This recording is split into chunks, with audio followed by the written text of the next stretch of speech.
Power,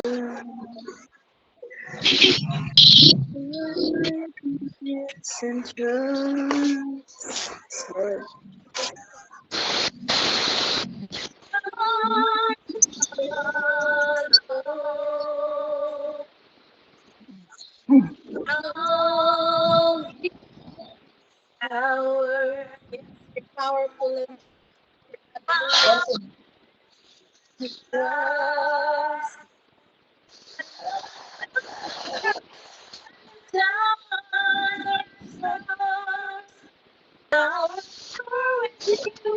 about the storm, Father, your heart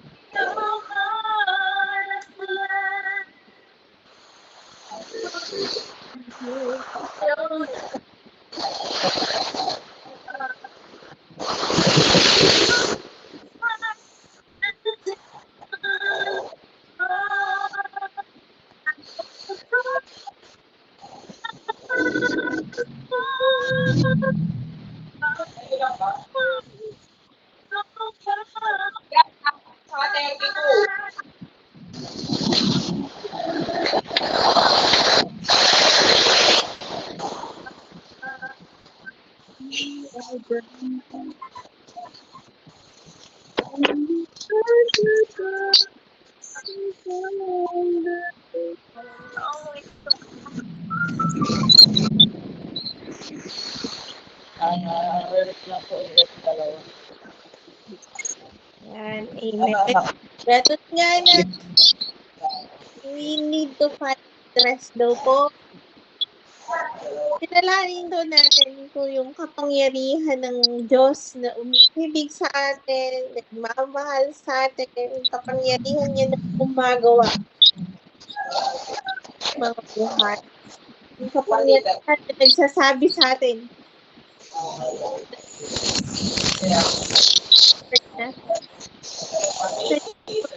Because I am all you need. Amen. Kasi pa tayong lahat po ay manalangin.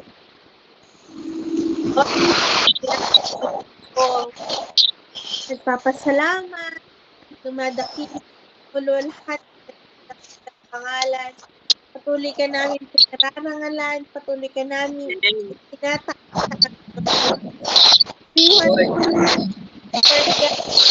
Opportunity na magagawa. Patuloy, makalapit kami sa'yo.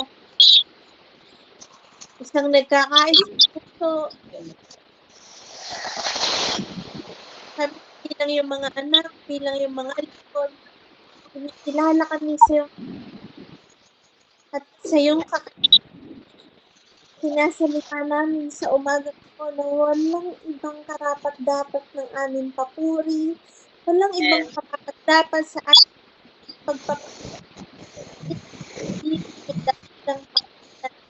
ikaw na sa langit, ikaw noon na namatay sa ikaw na banal na ito na siyang kumikilos ng kapangyarihan, kumikilos, bigay sa amin at gawin ang mga bagay na higit pa kahit natin at isipin sa pamamagitan ng kapangyarihan mo na nasa amin kilos upang kami ay more than conquerors. Ikaw na Diyos na may kakayahang gawin ng lahat. Ikaw na Diyos na willing gumawa ng lahat para sa amin. At ikaw na Diyos nagpapaalala sa amin sa umagang ito. Hindi kami dapat lumapit sa mayamang biyaya ng iyong trono at habag. Dahil ikaw ang Diyos nagsasabi, lumapit ka sa akin. Dahil ako ang iyong Diyos. Kaya kong gawin posible ang lahat na sa akin. Ako bilang iyong ama, walang imposible. Kung sa tao man ito'y mahirap, sa akin ay walang imposible, walang mahirap. Narito kami, Lord God. Nagpapasalamat.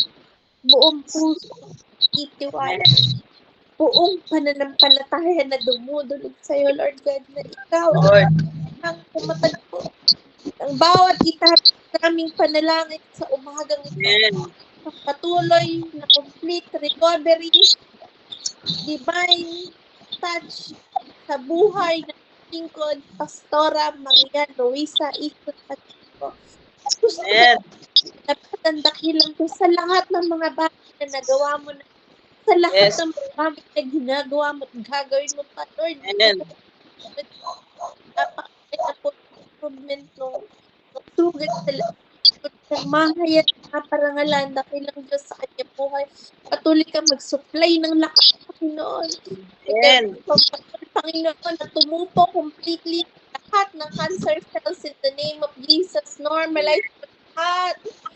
Vital sa God. Uutusan natin ng vital organs, Lord God, internal, external organs, Lord God.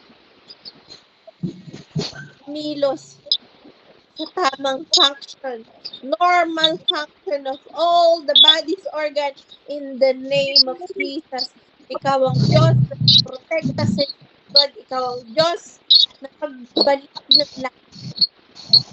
Ikaw ang Diyos na magbalik ng tinig. Dakilang Diyos. Hallelujah. Ikaw ang Diyos na muling magtayo sa Kanya.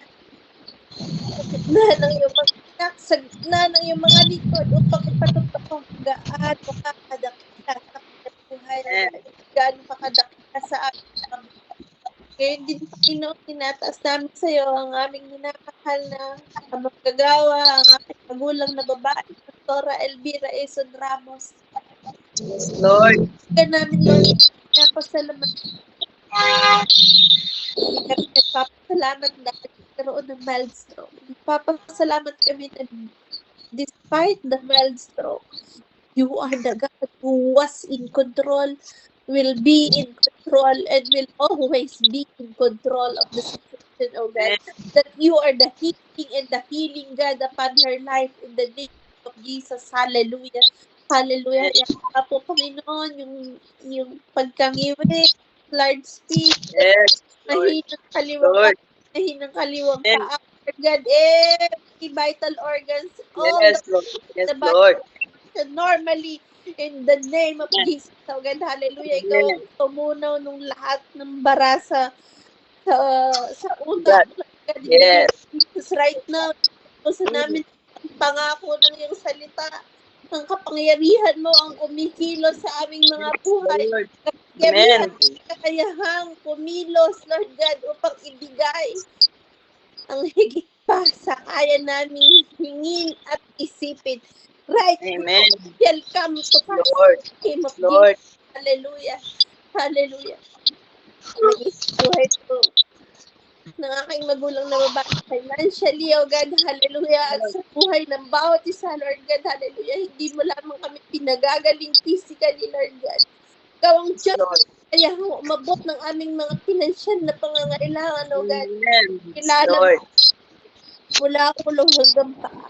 Hindi ka Lord God, hallelujah, na i-pin down kami ng away sa lahat ng kanyang kasinungalingan, sa lahat ng kanyang tangka, o God, in the name of Jesus, nagdideklara kami, wala kang lingkod, wala kang anak, Lord God, na kayang gapihin ng kaawat, sapagkat ikaw ang kapangyarihan na kumikilos sa buhay naming lahat, sa buhay ng bawat isa, o God, hallelujah. Ikaw ang Diyos na magbigay ng kapayapaan sa aming mga isip, Lord, sa lahat ng pampubuti ng kaaway, Lord God, sa lahat ng alalahanin, Lord God. Narito kami, Lord, puso kami nagdideklara na amin walang kaaway na pwedeng lumakaw ng aming kagalakan na nanggagaling sa your presence. There is fullness of joy. Hallelujah. Kaya, mababad natin sa presensya mo, anuman ang aming sirkumstansya, o God, hallelujah. Na huwag kaming tumingin kung ano man ang binabato ng kaaway, kung ano man ang present circumstances, you will put those things all together for good. Dahil nagmamakayo, o God, hallelujah. Ano man yung aming kinakaharap, may dahilan at layunin ka, bakit mo pinahintulutan? Guys, namin kilalanin dakilang Diyos, hallelujah. Wala kang panihintulutan, wala kang pinahintulutan, wala kang pinahihintulutan, Lord God, na hindi para sa ikabubuti ng iyong mga anak. Later, realize everything. What you have allowed, you are in control. Maraming salamat, Panginoon. Tuloy ka namin Ano man ang aming mga pinagdadaanan, O God, hallelujah. Patuloy kang mahayag, madakila sa aming mga buhay. Kinikilala namin, God, ikaw ang Diyos na kayang gumawa. Ikaw ang Diyos na may kakayahang gumawa. Ikaw ang Diyos na may nais gumawa ng mga himala, ng mabubuti at dakilang bagay sa aming mga buhay. At ikaw ang Diyos na nagsasabit, nag-a-assure sa amin. We can always ask what we desire. Dahil ikaw ay tumutugon as long as we abide in you and in your words abide in us. Amen. Our heart's desire, you will do it for us. Hallelujah. Amen. Salamat, patuloy ka kung itinataas sa buhay ng ating pinamahal na bishop. Yes, Lord. Sa yung kanyang health condition, Lord God, yung kanyang mental condition in the name of Jesus. Hallelujah. Patuloy kang kumilos sa kanyang buhay. Let your healing touch flow upon him, O God. Amen.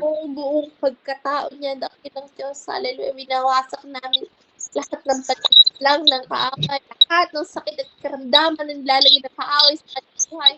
We pull them down, O God, hallelujah. Winawasak namin, tupukin mo po ito ng apoy ng kapangyarihan mo na nasa sa amin in the name of Jesus, hallelujah. Hallelujah. Ang bawat isa, Lord, kilala mo po kami. Mula sa aming iniisip, mula sa aming mga sirkumstansya. Pama, narito kami. Tagpuin mo po kaming lahat bilang mga anak mo, bilang mga lingkod mo.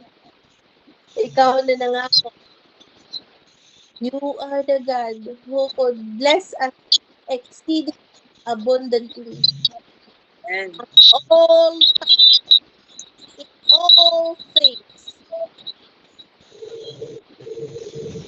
Upang kami magkaroon ng kakayahan to do good because you called us in the name of Jesus. Sa po yung layunin ng pagkakawag mo at pagiging anak namin, O God, hallelujah. To be your hands, O God, hallelujah. Na patuloy na umaabot sa mga kaluluwa. Continue to keep us compassion, O God, hallelujah. Continue to help us, Lord God, withstand all the pressure in the ministry, O God, in the name of Jesus, hallelujah. Ama, tulungan mo rin po kami, Lord God, sa mga lingkod. Help us to continue to operate in love because that is the language. That is what God is all love. Ma, nais na namin purihan, nais namin magdeklara ng provision, pabor, pagpapalang hindi nauubos sa bawat isa ng aming mga pamilya. Patuloy kang mag-restore, Lord God. Patuloy kang magpadaloy ng revival, Lord God. Magpadaloy ka ng katasan sa mga mahal sa buhay na hindi pa Lord God. Hallelujah. Ikaw ang Diyos, maparangalan sa buhay ng bawat isa. Patuloy ka namin pupurihin, patuloy ka namin dahil, patuloy namin sasalitain, Lord God. You are the completion of all we need. You are the one who has the integrity and the ability to bless us in all aspects. Amen. Yes, Lord. Salamat po. Purihin ka, iwalhatiin ka sa iyong lahat ng papuri, sa iyong lahat ng parangal sa makapangyarihang pangalan ni Jesus. Ito po kami dalangin. Amen. Amen. Bless po. Morning po. Po.